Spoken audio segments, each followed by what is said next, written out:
Graça e paz, boa tarde, Deus abençoe a todos. O apóstolo Paulo, na sua carta aos Efésios no capítulo 6, ou seja,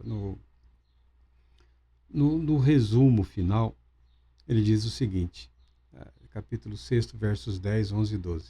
Concluindo, fortalecei-vos no Senhor e na força do seu poder.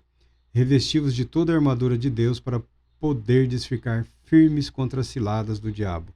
Porquanto nossa luta não é contra seres humanos, e sim contra os principados e potestades, contra os dominadores deste sistema mundial em trevas, contra as forças espirituais do mal nas regiões celestiais. Graças a Deus pela sua palavra. O apóstolo Paulo é um dos mais brilhantes expositores do Evangelho de Jesus Cristo. Tá? A igreja, através da história, através dos séculos, agraciou inúmeras mentes com sabedoria e entendimento. Homens sábios, homens inteligentes, que, cada um na sua época, no seu período, soube apresentar o Evangelho de Jesus Cristo de uma maneira a glorificar a Deus. Mas nenhum desses homens supera em sabedoria o apóstolo Paulo. Nenhum desses homens. O apóstolo Paulo, muito embora tivesse algum conhecimento das filosofias que existiam naquele período, que em nada são diferentes das filosofias que existem atualmente, tá? Eles mudam o nome, moldam o nome a determinado interesse, mas a sabedoria, a filosofia, ela é a mesma, ela não evolui.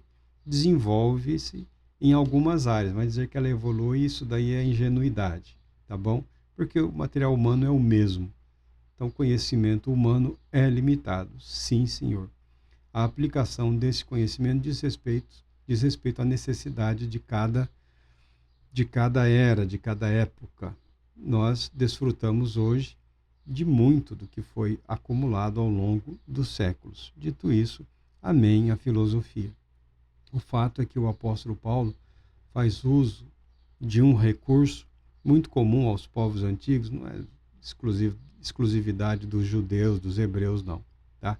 A maioria dos povos antigos adquire, preserva e transmite a sabedoria, o conhecimento, na forma de sabedoria, numa linguagem de sabedoria. A linguagem de sabedoria é uma linguagem que permite a autopreservação da verdade. E ela não ofende, ela não humilha aquele que a busca. Tá? Porque as pessoas só conseguem retirar do universo da sabedoria aquilo que elas são capazes de compreender. Então tem sempre alguém dizendo que entendeu tudo, mas apenas entendeu aquilo que sua mente é capaz de suportar, ou seja, sempre há mais. Por isso que a Bíblia declara que se alguém precisa de sabedoria, peça a Deus. O apóstolo Paulo conclui aqui a sua carta, sermão, orientação, instigando o povo a servir a Deus, relembrando que a salvação é pela graça, a salvação é um dom de Deus e que nós podemos e devemos nos fortalecer no Senhor e na força do seu poder. É o mesmo homem que diz que não se envergonhava do Evangelho. Então, a força do poder de Deus em Cristo Jesus está no Evangelho de Cristo Jesus.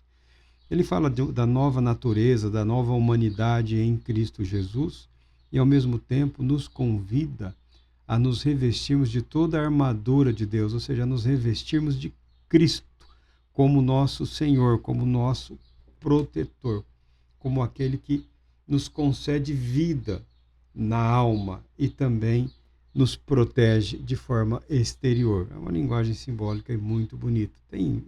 Tem os olhos aqui também, os exércitos, o estar preparado para a batalha e para o combate, mas a batalha e o combate para o qual nós devemos estar preparados é de natureza espiritual, não é física. Tá? Ela só pode ser vencida na força do poder de Deus, que é Cristo Jesus e o seu Evangelho. Não me envergonho do Evangelho, porque é o poder de Deus para a salvação de todo aquele que nele crê. É muito mais importante viver em Cristo, permitir que Jesus Cristo, que Cristo vive em nós, do que conhecer as artimanhas do inimigo, porque a vitória vem no fato de estarmos em comunhão com o Senhor e protegidos pelo poder gracioso de Deus em Cristo Jesus. Que Deus te abençoe, proteja e te conceda a paz.